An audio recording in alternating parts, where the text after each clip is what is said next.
Era una mañana de sábado de febrero, de esas en las que el sol aún no había salido del todo y había estado nevando toda la noche. El viento soplaba desde el Atlántico, trayendo diminutos fragmentos de hielo que me pinchaban la cara como agujas. David y Ethan estaban encerrados en casa, uno despatarrado en el sofá con una tableta, el otro encorvado sobre su teclado de juego. De pie en la entrada con mis bolsas de la compra, les dije que iba al supermercado a comprar bacalao fresco y verduras, justo lo que habían pedido para comer la noche anterior. No soy de los que se quejan del tiempo, pero la ventisca de ese día fue algo fuera de lo común. La calle parecía un páramo blanco. Tuve que envolverme la bufanda hasta la nariz, y cada aliento que exhalaba se convertía al instante en escarcha en la lana. Los problemas empezaron en el camino de regreso. Estaba a solo media cuadra de casa cuando pisé un trozo de vidrio oculto bajo la nieve.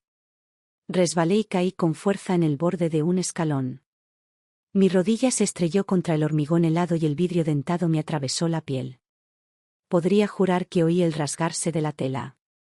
El dolor era tan agudo que me dejó sin aliento.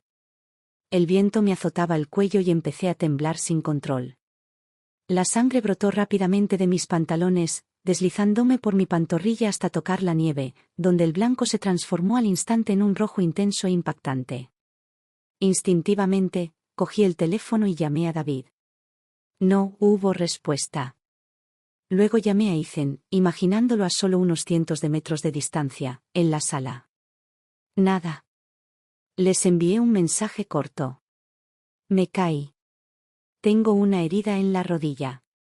Necesito que alguno de ustedes venga a buscarme. Silencio. El viento se levantó y, sin ayuda, cojeé hacia la tienda de conveniencia más cercana en la esquina. A través de la puerta de cristal, olía a café recién hecho. La suave luz amarilla del interior me picaba los ojos. La dueña de la tienda, una mujer de unos 50 años, vio la sangre en mi pierna y me llevó rápidamente. Me dio una toalla limpia y una taza de té humeante, y luego sacó un botiquín para curarme. Necesitas puntos, pronto. Si no, se te infectará, dijo. Asentí, saqué mi teléfono de nuevo y le escribí a David. Trae mi identificación y mi tarjeta del seguro. Estoy en la tienda. Esperé 15 minutos. Afuera soplaba el viento, la campanilla de la puerta sonaba de vez en cuando, pero siempre era alguien que entraba a tomar un café. Mi teléfono permanecía apagado. Cuando llegaron más clientes, no quise seguir ocupando espacio. Apuré el té, le di las gracias y volví a sumergirme en la tormenta. La casa estaba a solo unos cientos de metros, pero esa caminata me pareció más larga que cualquier sendero de montaña que hubiera recorrido. El viento me azotaba la nieve en la cara como si fueran pequeñas cuchillas. Tenía el pantalón rígido por el frío, la rodilla me palpitaba de calor y dolor, y cada paso me producía una nueva descarga. Por fin llegué a la puerta. Tenía los dedos tan entumecidos que casi marqué el código equivocado. Cuando la cerradura hizo clic y el aire cálido me inundó, se me nubló la vista. Ethan estaba sentado con las piernas cruzadas sobre la alfombra de la sala de estar, con los auriculares colgando alrededor del cuello y los dedos volando sobre el teclado. Me miró fijamente. ¿Por qué has tardado tanto? Me muero de hambre. Lo miré fijamente un instante. ¿No viste mis mensajes? Se encogió de hombros y volvió la vista a la pantalla. Estaba en medio de una partida. Te acabas de caer, ¿verdad? Menuda cosa. Antes de que pudiera responder, la voz de David se oyó desde el sofá. No levantó la vista de su tableta. ¿Puedes empezar a cocinar ya? Ethan tiene hambre. Bajé la mirada. El vendaje de mi rodilla ya estaba empapado, la sangre goteaba por mi espinilla y caía sobre la madera con un sonoro tic, tic. Ethan pasó junto a mí con su consola de juegos en la mano, girándose hacia un lado como si temiera que mis pantalones ensangrentados pudieran rozarlo. Estás mojando el suelo. Si me resbalo, es tu culpa. Límpialo, dijo, desapareciendo en su habitación y cerrando la puerta. David finalmente me miró, sus ojos tan planos y sin vida como si yo fuera un mueble. ¿Y bien? ¿Puedes preparar el almuerzo?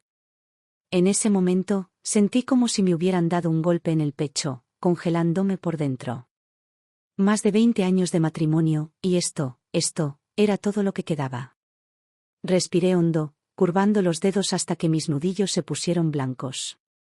En mi cabeza, resonó una voz firme y segura. Ellen, ya no puedes vivir así. Volví a colgar mi abrigo en el perchero junto a la puerta. La venda de mi rodilla ya estaba empapada. En la cocina, me incliné sobre el fregadero, abrí el grifo y dejé que el agua fría lavara la sangre de la herida. El dolor me recorrió la pierna como una descarga eléctrica. Saqué el botiquín, rocié desinfectante y apliqué un vendaje limpio sobre la herida. La cinta adhesiva hizo un leve ruido al rasgarse al pegarse a mi piel, un sonido que me transportó a un recuerdo que jamás quise revivir. Fue hace 11 años, una noche de miércoles a principios de otoño. Afuera, las hojas de arce empezaban a enrojecerse y el viento susurraba a través de las mosquiteras. Ethan tenía 6 años y dormía arriba. Yo estaba en el estudio llevando la contabilidad, cuando aún trabajaba en contabilidad en una empresa local de materiales de construcción, de esas personas que cuadraban los recibos en papel hasta el último céntimo. David había ido al taller diciendo que necesitaba una llave inglesa para la obra del día siguiente. No le di mucha importancia hasta que regresó y tiró su abrigo sobre una silla. Un celular que nunca había visto se le resbaló del bolsillo y cayó al suelo. El sonido no era fuerte, pero sí agudo, como el de una taza de té de cristal golpeando una baldosa. Me agaché para recogerlo. La pantalla se iluminó, revelando una interfaz desconocida. Sin redes sociales ni correo electrónico, solo una galería de fotos a rebosar. Todas las fotos eran de la misma mujer. Desde la sonrisa refinada de una foto del anuario del instituto, hasta una selfie soleada de 30 y tantos, entrecerrando los ojos a la cámara. Estaba de pie en un muelle de la costa oeste. Estaba sentada junto a la ventana de un restaurante. Levantaba una taza de café con figuras borrosas al fondo. Su nombre estaba estampado en una carpeta, Jessica Parker. Mi voz salió más tranquila de lo que me sentía. ¿De quién es este teléfono? David entró, sus zapatos raspando el suelo. Hizo una pausa antes de decir, es una cosa vieja. No le des más vueltas. ¿No le das importancia?, pregunté, buscando la fecha más reciente. Estas fotos no son viejas, David. Las has estado guardando cada pocos días. Levantó la barbilla, buscando las palabras. Es una antigua compañera de clase. De verdad, no es nada. No le des tanta importancia. ¿Llenas un teléfono entero con fotos de alguien que no te importa nada? Tenía las palmas resbaladizas y la funda del teléfono fría contra mi piel. ¿Quién te las envió? Dudó, con la mirada perdida tras mi hombro, como si estudiara el calendario de la pared. Los descargué de internet. A veces los miro. Eso es todo. Sabía que no era toda la verdad. Era una certeza visceral, como una cuerda tensada hasta el punto de chirriar. Dejé el teléfono sobre el escritorio, con las yemas de los dedos temblorosas. ¿Entonces no te importará borrarlos ahora? Suspiró, con ese cansancio ensayado que ya había oído tantas veces. Ellen, vamos. Los adultos a veces pensamos en el pasado. No significa nada. Significa todo para mí, dije. Esa noche, peleamos durante horas. Arriba, Ethan se despertó, sus pequeños pasos se quedaron en la escalera antes de regresar a su habitación. A medianoche, un dolor sordo empezó en mi estómago. Luego empeoró, sudor frío y calambres tan fuertes que sentía como si me estuvieran vaciando por dentro. David entró en pánico. Sus pasos resonaron por el pasillo antes de llevarme casi en brazos al coche y conducir hasta urgencias. La luz era intensa, casi cegadora. El aire frío olía ligeramente a desinfectante. Miré fijamente un punto en el techo mientras la doctora hablaba.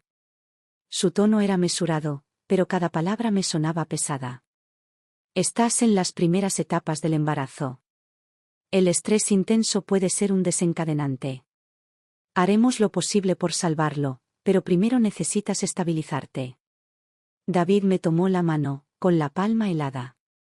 Dijo que lo sentía, que no se había dado cuenta, que no permitiría que algo así volviera a ocurrir. A las 2 de la madrugada, el monitor sonó sin parar junto a mí. Aparté la vista de la pantalla y lo miré. Parecía asustado. Y le creí. O tal vez me obligué a hacerlo. A las 5 de la mañana, el rostro de la doctora se tornó vacilante. Hizo una pausa antes de decir, lo siento mucho. Durante semanas, me sobresaltaba con cada sonido. El suave chasquido de la tetera al hervir me aceleraba el corazón. Ethan me rodeaba la cintura con sus brazos y me preguntaba, «Mamá, ¿estás enferma?» Yo le acariciaba el pelo y le decía que solo estaba cansada. Nuestros padres vinieron. Los míos vinieron en coche desde otro estado, trayendo un pastel de manzana de su huerto. Mi madre me acercó el viejo teléfono que estaba sobre la mesa de la cocina, hablándome con cautela. Tienen que hablarlo. Pero no tomen decisiones en un arrebato de ira. Mi padre se sentó frente a David, dándole vueltas distraídamente a las llaves del coche. Me miró a mí y luego a él. Los viejos amores son solo recuerdos. Ya tienes esposa e hijo, es hora de que te comportes como un hombre adulto. David asintió y prometió borrar todas las fotos, cortar todo contacto y centrarse en su familia. Lo dijo con tanta seguridad que los hombros de mi madre se relajaron, solo un poco. Esa noche, Ethan bajó corriendo las escaleras y se arrojó a mis brazos. Su voz era débil y temblorosa, con el borde de las lágrimas. Mamá, seguimos siendo una familia, ¿verdad? Lo abracé fuerte, sintiendo su corazón latir contra el mío. El calor de un niño tiene la capacidad de hacerte rendirte. Me dije que quizás darle otra oportunidad a este matrimonio era la mejor manera de protegerlo. Tomamos lo que a la gente le gusta llamar la decisión de los adultos. David tiró el teléfono a la basura justo delante de mí y luego borró todas las fotos de su computadora. Observé cómo la barra de progreso avanzaba lentamente por la pantalla, sabiendo perfectamente que había cosas que no se podían borrar, como la forma en que sus ojos se suavizaron al mirar su foto. Aún así, decidí creer. Me apunté a terapia y seguí los consejos prácticos del terapeuta: reconstruir la confianza poco a poco, definir las responsabilidades del hogar y evitar los factores desencadenantes de las discusiones. Lo hice todo. De vuelta al mundo real, la vida volvió a lo que parecía una situación normal. Nos levantábamos, desayunábamos y llevábamos a Ethan a la escuela. Los fines de semana, íbamos a Home Depot a comprar tornillos y pintura, cambiábamos la cortina de la ducha y arreglábamos un poste suelto de la cerca del jardín. Mi rendimiento laboral se mantuvo estable. Al final del año, mi jefe me dio una palmada en el hombro y me dijo que los libros estaban limpios y ordenados. Luego, hace unos años, cuando Ethan empezó la preparatoria, David me sugirió que me quedara en casa todo el tiempo para centrarme en él. Su tono era amable y persuasivo. Solo 2 o 3 años, hasta que esté en la universidad. Eres la persona más confiable de esta familia. Mis padres también pensaron que era razonable. Así que me dije que valía la pena el sacrificio. Presenté mi renuncia. En mi último día, mis compañeros de trabajo cortaron un pastel en la sala de descanso, los platos de papel chocaron con un ligero tintineo plástico. Los abracé a todos, conduje a casa con viejas canciones sonando en la radio y recordé que esto era solo una pausa. Esa pausa se convirtió en un hábito.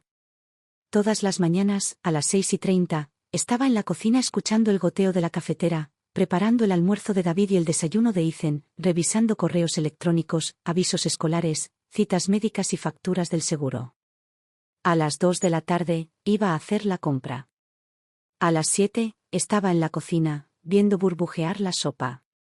Los fines de semana significaba enviarles a mis padres sus medicamentos y tarjetas de regalo. Cuando el padre de David se operó de rodilla, clasifiqué sus facturas una por una, marcando los deducibles y las indemnizaciones del seguro. Después de cenar, me paraba frente a un fregadero lleno de platos y sentía que esa máquina normal en mi cabeza seguía zumbando. De vez en cuando, salía a relucir el nombre de Jessica, aunque en realidad era yo quien la mencionaba. Le preguntaba, sin darle importancia, ¿has estado en contacto últimamente? David hacía una pausa y respondía brevemente, no. Su tono era tan monótono como un pronóstico del tiempo. Aprendí a no presionar. Creía que el silencio era la clave para mantener la paz. Pero hoy, al resbalarme en ese cristal nevado, sangrando solo en el frío, me di cuenta de que nunca había mantenido el equilibrio. Había mantenido los ojos cerrados. Y cuando el dolor de alguien se ignora demasiado tiempo, llega un momento en que emite un sonido demasiado fuerte como para pasarlo por alto. No es llanto. No es grito. Solo un pensamiento clarísimo: acabar con esto. En la sala, el televisor emitía un canal deportivo a todo volumen, la voz del comentarista sonaba intensa y lejana. Arriba, la puerta del dormitorio de Ethan estaba bien cerrada, el pomo reflejaba la luz con un frío sonido metálico. David estaba sentado en el sofá, con la tableta en la mano, riendo brevemente cada vez que pasaba un vídeo gracioso. Me acerqué y me detuve frente a él. Me miró, pero no dije nada enseguida. Lo miré unos segundos, luego me giré hacia la cocina, de espaldas a él, con las manos aflojándose y apretándose de nuevo. Sabía exactamente qué pasaría a continuación. Y sabía que, esta vez, no iba a dar marcha atrás. Cuando hablaba, mi voz era lo suficientemente fuerte y lo suficientemente clara para que nadie pudiera fingir que no había oído. Levanté las bolsas de la compra hasta la mitad y luego las solté. El bacalao fresco y las verduras cayeron al suelo de la cocina con un golpe sordo. El plástico se rompió y el agua y el penetrante olor a pescado se extendieron al instante por el aire. David me frunció el ceño como si acabara de montar una escena sin sentido. ¿Qué se supone que significa esto? Su voz denotaba fatiga e irritación. Lo miré fijamente, pronunciando cada palabra. Quiero el divorcio. Ethan ya casi tiene 18 años. Se quedó paralizado 2 segundos y luego se rió, un sonido bajo y burlón que conocía demasiado bien. Ellen, ¿qué estás haciendo ahora? El lunes, Ethan tiene su sesión de orientación universitaria. Si haces algo así ahora, ¿qué? ¿Arruinas su futuro? Ethan debió de oírlo. Salió de su habitación, con el teléfono en la mano y una sonrisa burlona, sin ninguna calidez. Mamá, ¿cuántos años tienes? ¿Jugando al drama de la ruptura como una adolescente? ¿Actuando como si fueras a escaparte de casa? Patético. Los miré a ambos, uno frío, el otro burlón, y supe en ese instante, no había nadie en esta casa que me defendiera. Lo que significaba que tenía que defenderme a mí mismo. La última vacilación se disipó. Tendré mi maleta lista en 5 minutos. Me voy esta noche y conseguiré un abogado para que se encargue del resto. Pasé junto a ellos, abrí la puerta del dormitorio y saqué una maleta mediana del armario. No había mucho que llevar, solo unas mudas de ropa y unas joyas. El resto no merecía la pena. Cuando llegué a la puerta con mi mochila, David se puso delante de mí, con un tono más duro. Ellen, te lo advierto, no hagas esto ahora. Si los planes de Ethan para la universidad se desmoronan, será tu culpa de por vida. Lo miré a los ojos con voz firme. No es mi problema. De ahora en adelante, su vida depende de ti. En cuanto cerré la puerta, el zumbido de la calefacción fue reemplazado por el viento frío. El impacto me golpeó como agua helada, claro y agudo. Había salido de esa casa, lo creyeran o no. Conduje directo a un hotel del centro. Afuera, por los ventanales, caían copos de nieve mientras los coches chirriaban en las calles heladas. Apagué el teléfono y bloqueé cualquier forma de que David o Ethan pudieran contactarme. Esa noche, por primera vez en años, dormí hasta despertarme de forma natural, nadie me preguntó si quería desayunar ni qué había para cenar. A la mañana siguiente, fui a una tienda cercana a tomar un café. La mujer de mediana edad detrás del mostrador me reconoció y sonrió. Usted es la señora que se lastimó la pierna el otro día, ¿verdad? ¿Cómo va la recuperación? Asentí y le dije algunas palabras amables. Al irme, ella señaló el fajo de billetes de lotería junto a la caja. Compra uno. Un cliente ganó $1 millón hace poco. No le di mucha importancia, simplemente compré un boleto y lo guardé en mi bolso. No tenía ni idea de que ese frágil papelito lo cambiaría todo en los próximos días. Durante la primera semana después de irme, apenas salí del hotel. Me dejé llevar por el lujo de no tener absolutamente nada que gestionar, ni facturas que pagar, ni comidas que cocinar, ni las necesidades de nadie que anticipar. Dormí hasta el mediodía, pedí comida para llevar, me di largos baños calientes y dejé que mi cuerpo y mi mente se instalaran en un estado de tranquilidad inusual. Empecé a comprarme cosas, ropa, zapatos, productos para el cuidado de la piel, artículos que me había negado durante más de 20 años con la excusa de ahorrar dinero. La primera vez que pasé mi tarjeta, sentí una punzada de culpa, como si estuviera haciendo algo mal. Pero casi de inmediato, fue reemplazada por una sensación de ligereza que no había sentido en años.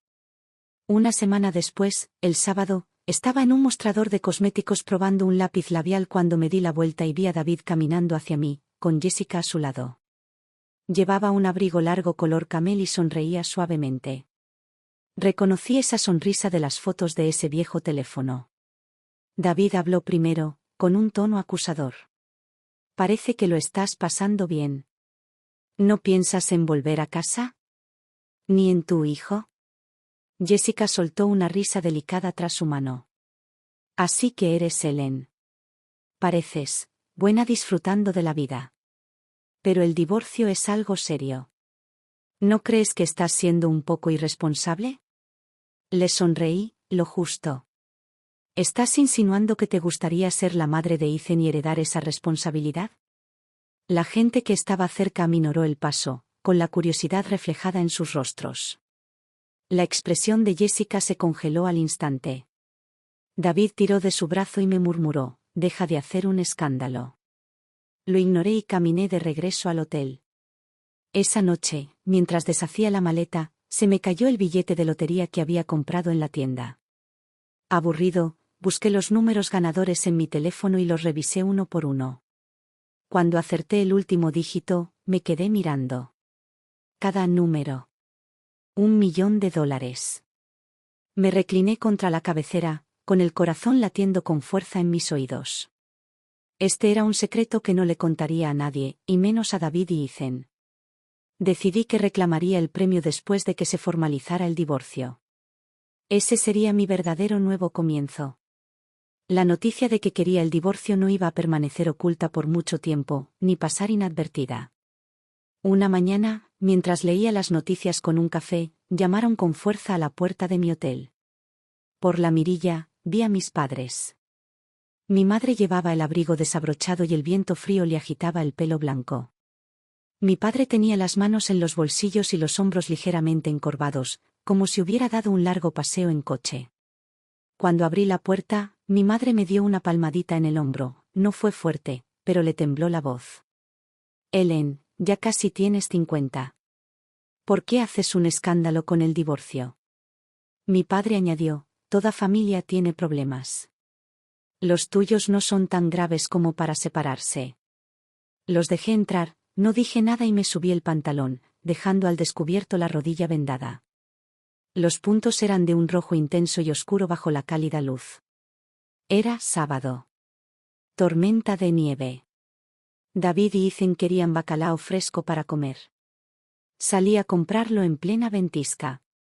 De camino a casa, me resbalé, me corté la rodilla y sangré tanto que apenas podía caminar. Los llamé para pedir ayuda, pero no hubo respuesta. Les envié un mensaje, pero nada. Volví a casa cojeando, con la sangre corriendo por mi pierna, y lo primero que me dijeron fue, ¿puedes empezar a cocinar ya? Mi madre parpadeó, claramente no se lo esperaba. Entonces dijo, ¿solo por eso? Estás exagerando. Le daré una reprimenda, pero, ¿divorciarse? Eso es demasiado. Negué con la cabeza, con voz firme. Mamá, esto no se trata de un día. Son 20 años. Ese día fue la gota que colmó el vaso. Mi padre me observó un momento antes de suspirar. Deberías pensar en Ethan. Está solicitando plaza en la universidad. No le agraves el estrés. No discutí.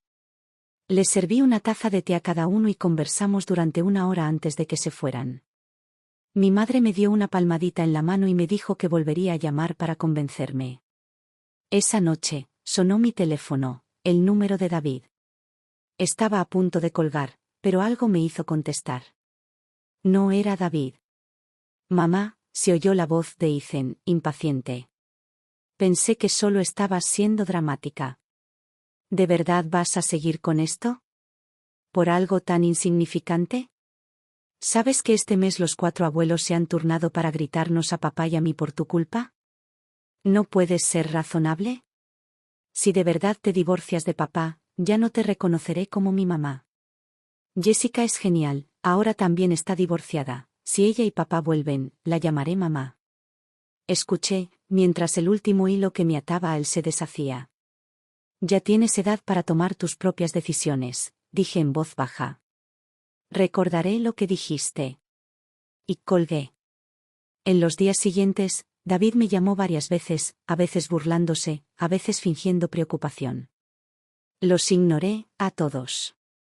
En nuestro condado, solicitar el divorcio implicaba presentar una solicitud y esperar la fecha del juicio. David sugirió que nos reuniéramos en un café para hablar sobre la división de bienes. Llegué temprano, me senté junto a la ventana y escuché el crujido de las botas de los peatones en la nieve derretida. Cuando llegó, apenas me miró antes de hablar. Espero que no lo arruines. La casa es mía. Dividimos las cuentas bancarias proporcionalmente. Lo miré a los ojos. Seguiremos la ley, David. Llevamos casados más de 20 años. Todo se dividirá según la ley. Frunció el ceño, visiblemente disgustado. No estás pensando en Ethan. Llevo más de una década pensando en Ethan. Me puse de pie, echándome el bolso al hombro. Ahora pienso en mí. Al salir del café, supe que esto era solo el principio. Pero también sabía que no había vuelta atrás. Y no quería volver atrás. El Tribunal de Familia del Condado fijó nuestra fecha de audiencia rápidamente después de que presenté la solicitud de divorcio. Esa mañana, el cielo estaba brillante y despejado, aunque la nieve aún se acumulaba en gruesos montones a lo largo de las calles.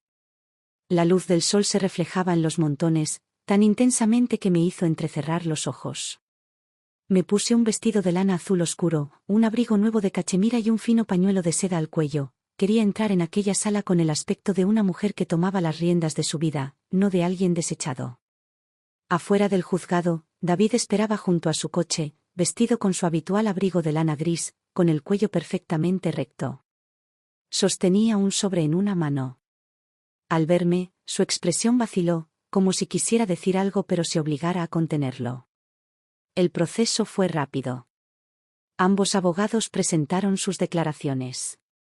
El secretario leyó la lista de bienes: casa, vehículos, cuentas de ahorro, fondos de jubilación. Solicité una división equitativa, según la ley, y mi abogado me apoyó sin pestañear. El rostro de David se tensó durante ciertos puntos, pero no objetó. Firmamos los papeles y el secretario los recogió. Exhalé larga y profundamente, como si por fin me hubiera quitado un peso de encima durante décadas. En un tono sereno, casi aburrido, el juez dijo: a partir de hoy, su matrimonio queda legalmente disuelto. Al salir al frío, el viento me rozó las mejillas con diminutas partículas de hielo. El escozor fue real, me aclaró las cosas. David me alcanzó. Su voz era baja. Ellen, aún podemos arreglar esto. Si hubieras vuelto a casa, podría fingir que nada de esto ha pasado. Me detuve, lo miré unos segundos y negué con la cabeza. Puedes fingir que nunca pasó. Lo recordaré toda mi vida. Sin esperar respuesta, caminé hacia el estacionamiento. Dentro del auto, saqué mi teléfono y llamé a la oficina de lotería estatal para pedir cita. 3 días después, entré en la lotería con mi abogado y un billete arrugado en el bolso. El personal revisó una y otra vez los números antes de entregarme un formulario de reclamación para firmar. La pantalla mostró esa cifra, $1,000,000, y, por un instante, todo lo demás se desvaneció. Incluso después de impuestos, fue suficiente para liberarme de toda preocupación. Mi abogado sugirió crear un fideicomiso y transferir allí la mayor parte de los fondos para evitar llamar la atención. Lo hice y contraté a un asesor financiero para planificar las inversiones. Por primera vez, mi saldo bancario parecía una armadura. Compré un pequeño apartamento frente al mar, nada extenso, pero con ventanales que enmarcaban el amplio horizonte. Por las tardes, la luz del sol entraba oblicuamente, por la noche, las olas me invitaban a dormir. Poco después, me encontré con Tom, un compañero de instituto al que no veía desde hacía años. Charlamos un rato, y él sonrió. ¿Estás solo ahora? Yo también. Quizás podríamos hacer equipo y cuidarnos mutuamente. Le devolví la sonrisa, sacando las llaves nuevas del coche del bolso. El metal se reflejaba en el sol. Gracias, Tom. Pero me las arreglo bien sola. Al menos no tengo que preguntarme si la persona que tengo a mi lado me dejaría tirada cuando más me importa. Parpadeó, sorprendido, y no dijo nada más. Me di la vuelta, con el viento del océano soplando como un brindis alegre en mi oído. Ese fue el momento en que entendí, la libertad vale mucho más de lo que la mayoría de la gente imagina. El primer mes después del divorcio me sentí como si hubieran limpiado un cristal, podía ver el mundo exterior y podía verme a mí mismo. Por la mañana, abría las puertas del balcón a la brisa salada, por la tarde, caminaba por el muelle, mirando las gaviotas seguir los pasos de los barcos pesqueros que llegaban. Cada detalle me recordaba que nunca más volvería a pisar esa casa de fríos silencios. Aún así, a veces escuchaba algunas noticias sobre David y Ethan, no porque preguntara, sino porque mis conocidos no podían resistirse a compartir actualizaciones. Al principio, se rumoreaba que David y Jessica ya eran conocidos. Alguien los vio en un restaurante italiano, sentados junto a la ventana, chocando sus copas y riendo como recién comprometidos. Jessica llevaba un traje blanco impecablemente entallado, y un modesto anillo de diamantes brillaba con cada gesto. Poco después, escuché otra versión. David había llevado a Jessica al evento de agradecimiento a los clientes de su empresa, presentándola como alguien muy importante. La gente bromeaba diciendo que por fin había encontrado a su verdadero amor, y él sonreía como si fuera cierto. Pero yo conocía a David, él no invertía en el amor a menos que hubiera una ganancia a la vista. Y tenía razón. 3 meses después, un exingeniero de su equipo me llamó con un tono de alegría. Tu ex se la jugó. Él y Jessica invirtieron juntos en un proyecto inmobiliario. ¿Bienes raíces?, pregunté con ligereza. ¿Desde cuándo tiene agallas para eso? El hombre rió entre dientes. Jessica tenía una amiga en el oeste que dirigía un gran proyecto inmobiliario, supuestamente de condominios de lujo en Miami. Ella trajo inversores, David aportó una buena cantidad, e incluso trajo algunos de sus propios contactos. 2 meses después, el proyecto estaba muerto. La oficina del promotor, vacía. La página web, desaparecida. ¿Y Jessica? Desaparecida. Me quedé en silencio un momento, oyendo el leve tintineo de una cuchara contra una taza de café en su extremo. ¿Cuánto le puso? Se dice que, todo. Todos sus ahorros, además de que hipotecó la casa y el coche. Y, el ingeniero hizo una pausa, incluso recurrió al fondo universitario de Ethan. Podía imaginarlo perfectamente, David firmando los papeles de la hipoteca, Jessica sonriendo alentadoramente a su lado, Ethan, lleno de justa lealtad, transfiriendo sus ahorros para apoyar la nueva vida de papá. No sentí ni una pizca de lástima. Habían tomado sus decisiones. Y ahora podían afrontar el costo. Poco después, oí algo mucho peor. La madre de David se desplomó al enterarse de lo sucedido. Su corazón siempre había sido frágil, y esta vez falleció. Falleció en el hospital. El funeral fue pequeño. David y Ethan tenían caras sombrías, pero casi nadie asistió. Tras perder a su madre, la vida de David se desmoronó rápidamente. Al vencer la hipoteca, el banco recuperó la casa y el coche. Él y Ethan se mudaron a un apartamento ruinoso donde la luz del pasillo casi siempre estaba apagada, y tuvieron que subir a tientas en la oscuridad. Al quedarse sin fondos para la universidad, Ethan se volvió inestable y discutía constantemente con David. Una pelea se volvió tan fuerte que los vecinos la oyeron. David se quedó ronco, Ethan dio un portazo y desapareció de la noche a la mañana. No esperaba volver a ver a David.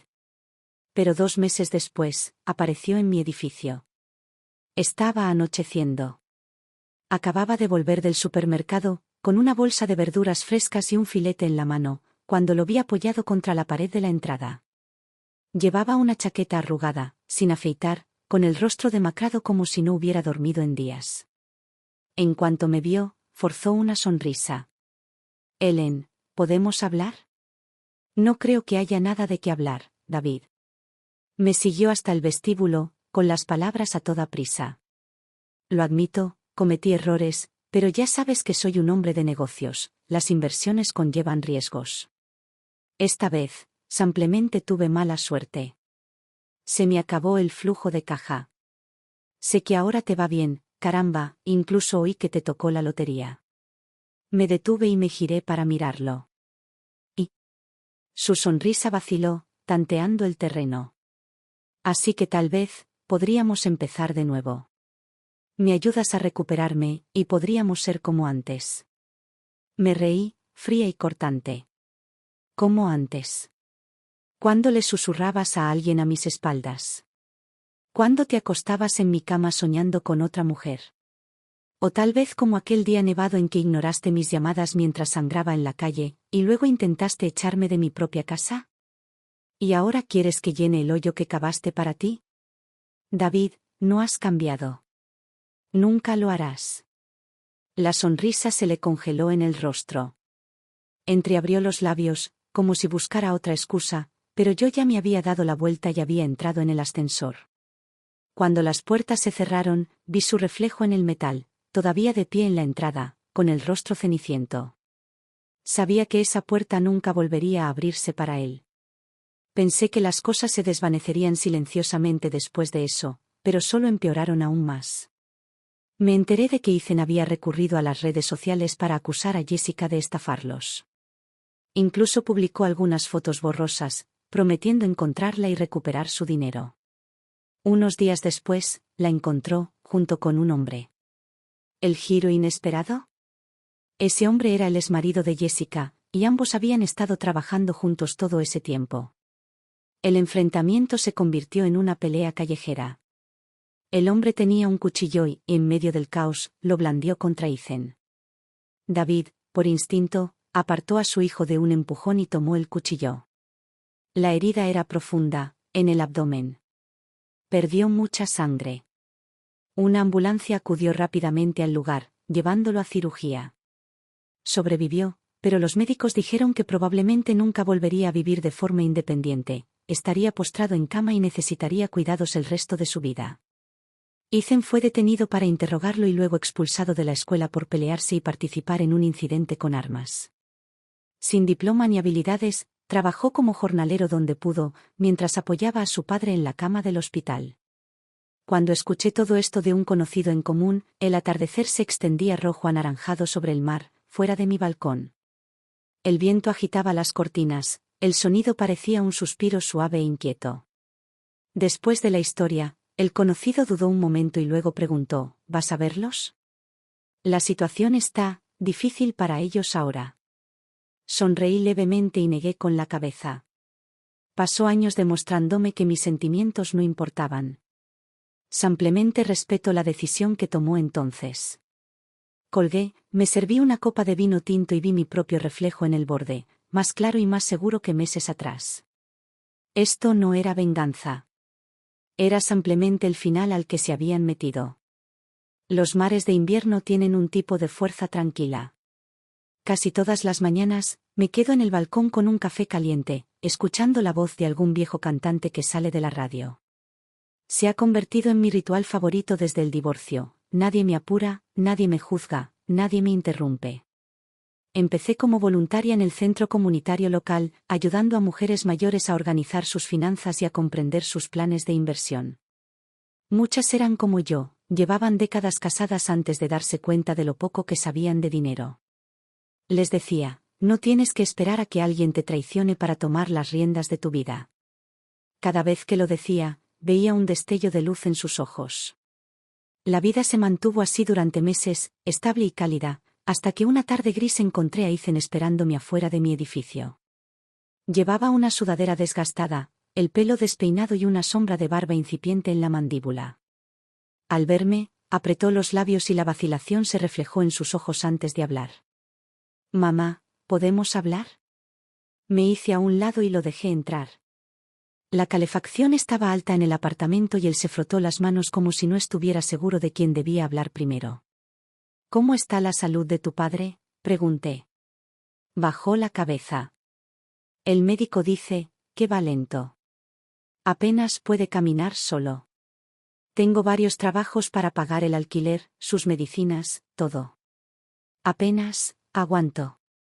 No respondí de inmediato, simplemente le serví una taza de té. La envolvió con los dedos, con los nudillos pálidos de frío. «Sé que te dije muchas cosas horribles antes», su voz temblaba. «Pensé que exagerabas, que estabas destruyendo a nuestra familia por nada. Pero ahora veo que estaba ciego. Jessica nos engañó a todos. Y papá sigue diciendo que soy yo quien lo está hundiendo». Cuando levantó la vista, había arrepentimiento y cansancio. «Mamá, no vine a pedirte dinero. Es solo que no sé con quién más hablar». Lo observé, el chico que una vez fue el centro de mi mundo, la razón por la que había soportado tanto. El mismo chico que se había vuelto contra mí cuando más me importaba. Suspiré, sentándome frente a él. «Ethan, siempre seré tu madre. Eso nunca cambiará. Pero algunas decisiones te acompañan toda la vida.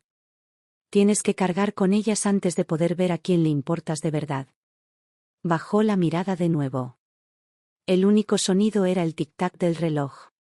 Tras un largo silencio, se levantó y asintió levemente. «Entiendo. Gracias por escuchar». Lo acompañé hasta la puerta. El frío entró de golpe al abrirla. Me miró y, por un instante, algo casi familiar se reflejó en sus ojos, como si recordara una calidez de antaño. Luego bajó y desapareció por la esquina. Cuando la puerta se cerró, no lloré. Sabía que algunas relaciones no terminan porque el amor desaparezca, sino porque no hay vuelta atrás. Más tarde, en la cocina, recogí la caja de pastelitos que había traído.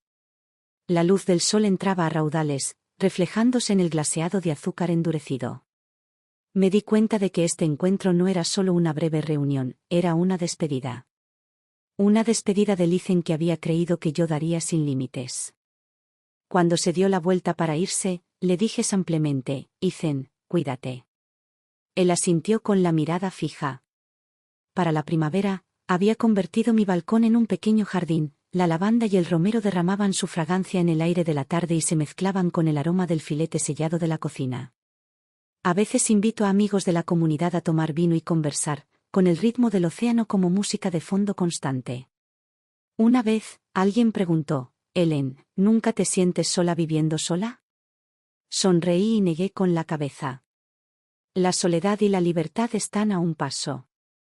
Lo que siento ahora, sobre todo, es esto último. Por la noche, me siento en el balcón y observo cómo la luz de las estrellas se dispersa sobre el agua. Pienso en las tormentas que he superado: traición, colapso, partida, reconstrucción. Nada fue fácil. Pero llegué hasta aquí. Ya no hay discusiones interminables. No hay silencios fríos. No hay compromisos inútiles para mantener la paz. Sé que habrá más tormentas por delante. Pero esta vez, no me conformaré. Soy Ethan y lo recuerdo claramente, fue el invierno en el que cumplí 8 años. La chimenea de nuestra sala ardía con fuerza, y afuera nevaba con fuerza. Estaba inclinado sobre la barandilla de la escalera, con una taza de chocolate caliente en la mano, cuando oí a mis padres discutir en voz baja. No debería haber estado escuchando a escondidas, pero algo se sintió diferente esa noche. La voz de mamá era tranquila, pero con un tembloroso tono de contención. ¿Han estado hablando demasiado últimamente? ¿De verdad la superaste? Me incliné hacia adelante y vi a papá cerrando torpemente su portátil. En la pantalla había una foto de una mujer que no era mi madre, sonriendo dulcemente, al fondo, un restaurante de lujo. Papá balbuceó algo sobre que ella era, solo una amiga, pero capté la mirada de mamá. Era una luz fría y penetrante que nunca había visto. Esa noche, pensé que haría las maletas y se iría. Pero no lo hizo. A la mañana siguiente, me preparó panqueques como siempre, me preparó el almuerzo y me acompañó a la escuela. Antes de bajarme del auto, me dio una palmadita en la cabeza y me dijo: Ethan, concéntrate en tus estudios. No te preocupes por nada más. No fue hasta años después que entendí que ella se quedó, no porque lo perdonara, sino por mí. A medida que fui creciendo, la voz de papá empezó a ahogar la de ella. Es que está siendo difícil, decía. Siempre quejándose. Decidió quedarse en casa, es su trabajo cuidarnos. Lo dijo tantas veces que empecé a creerlo. Empecé a pensar que era natural que mamá cocinara, limpiara y se encargara de todo. No tenía trabajo, así que, por supuesto, su vida debía girar en torno a nosotros. Y cuando expresó sus propias necesidades, lo vi como una extralimitación. Incluso cuando dejó su trabajo para dedicarse a la maternidad a tiempo completo mientras yo estaba en la preparatoria, no pensé que fuera un sacrificio, pensé que era lo que se esperaba. Más tarde, cuando quiso intentar trabajar de nuevo, fruncí el ceño y le dije: ¿No dijiste que te encargarías de la casa? Si te vas, ¿qué nos pasa? No me di cuenta de lo cruel que sonaba. Hasta que todo se vino abajo. Papá enfermó. Jessica huyó con su dinero. Yo trabajaba en 2 empleos a la vez y aún así no podía pagar las cuentas. Tuve que dejar la escuela. El apartamento estaba lleno de frascos de pastillas y cartas de cobro. En la nevera solo había medio cartón de leche y una bolsa de pan caducado. Fue entonces cuando comencé a preguntarme, ¿cómo se las había arreglado mamá sola durante todos esos años? Cuando fui a verla, era solo para hablar. Pero en cuanto entré en su casa, me quedé paralizado. Todo estaba tranquilo y cálido. Crecían flores en el balcón. La cocina olía a algo cocinándose, y la radio sonaba una canción vieja de fondo. Parecía tranquila, como si se hubiera convertido en una persona completamente diferente. Empecé con cuidado. Mamá, no estoy aquí para pedirte dinero. Ella simplemente me miraba, esperando. Le dije que por fin entendía lo que había pasado. Admití las cosas hirientes que le había dicho. No me interrumpió ni se apresuró a consolarme, simplemente escuchó.